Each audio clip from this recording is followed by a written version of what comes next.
G'day team, Pete here. Today I'm making this video about cheat meals and specifically my experience with them and why I don't use cheat meals anymore. And the major reason is it's all got to do with my mindset.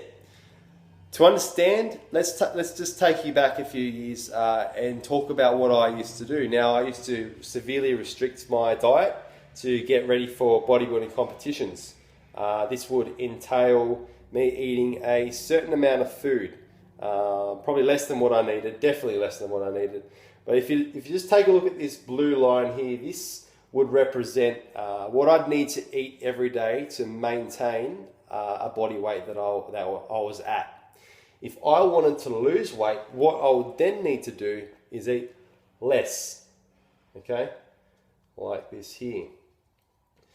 This gap represents an energy deficit, and the theory is you lose weight. On top of this though, I used to over-exercise, which drove that gap down even further. And then I was told, the more you feel like shit, the more it's working. Now we won't talk much more about that. We'll try and stick to the plan for this video and talk about cheat meals. But put yourself in a dieter's shoes. If you're told something like that, and you feel that, you're probably going to keep going if you're determined enough and motivated enough, and I certainly was. Now, cheat meals are a tool that a lot of restrictive dieters use to spike their metabolism. That's the theory behind it anyway. And it comes down to, knowing that you deplete yourself so much throughout the week, you've got no energy, you are very low on mood, and this cheat meal is meant to bring you out of that hole that you find yourself in. So a window throughout the week, you would eat whatever you want. It might be for an hour or a couple of hours or a whole day. I've even heard in some circumstances, but there'd be a spike there. Now, the reason why this doesn't really work in the real world is if you give someone a piece of string and they've got habits that are holding them back, they're going to take that string and they're going to run with it.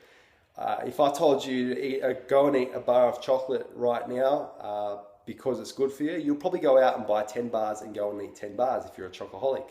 So the same occurred with me. I was severely deprived of food.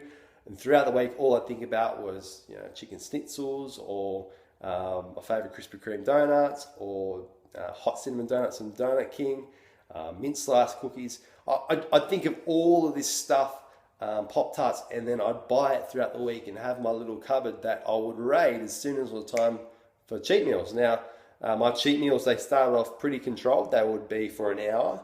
But the more and more I did it, the more and more I realized I could still get the same result if I extended my window a little bit more, ate a little bit more, but then tried to go and work it all off the next day. I did this not knowing in the end it would do my metabolism much damage, damage that I've been trying to reverse for the last 3 years.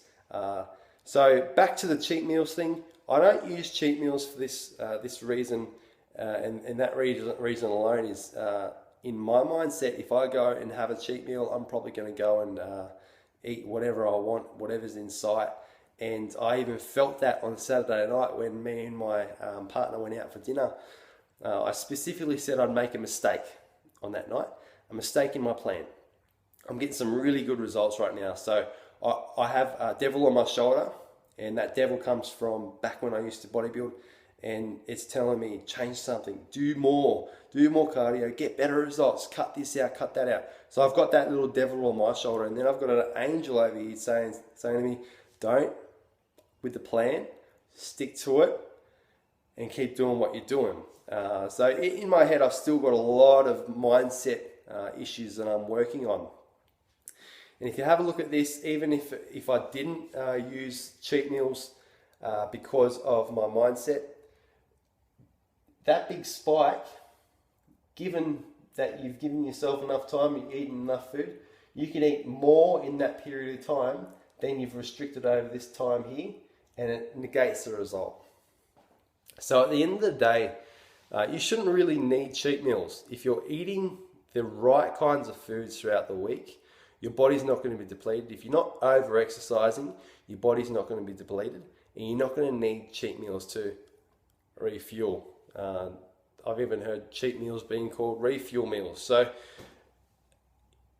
that said, you need to also have a level of social flexibility. You can't ever expect yourself to be 100%, and that's why when I teach my clients, and even when I work on myself, I give myself a little bit of play. I try and be 95% throughout the week, and there's a couple of mistakes that you can make, like missing meals or not having enough food in the meal, so on and so forth. And that gives you the social flexibility you need. Most people can get results using 95% compliance, sticking to the plan 95% of the time.